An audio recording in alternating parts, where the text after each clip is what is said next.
ಬನ್ನಿ ಮಾತಾಡೋಣ. ಹಾಂ, 2025 ಮುಗ್ದೇ ಹೋಯಿತು.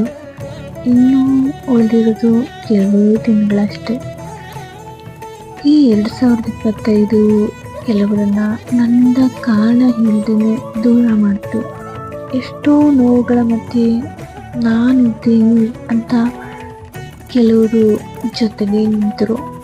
ಎಲ್ಲರಿಗೂ ತುಂಬಾ ಥ್ಯಾಂಕ್ಸ್. ಇನ್ನೊಂದು ಏನು ಗೊತ್ತಾ, ಮುಖ್ಯವಾಗಿ ನಾವು ಒಬ್ಬರಿಗೆ ಥ್ಯಾಂಕ್ಸ್ ಹೇಳಲೇಬೇಕು. ಅದು ಯಾಕೆ ಗೊತ್ತಾ? Yes, universe, thank you so much ಇನ್ನೊಂದು ವರ್ಷವನ್ನು ಅವಕಾಶವಾಗಿ ನನಗೆ ಕೊಟ್ಟಿದ್ದಕ್ಕೆ.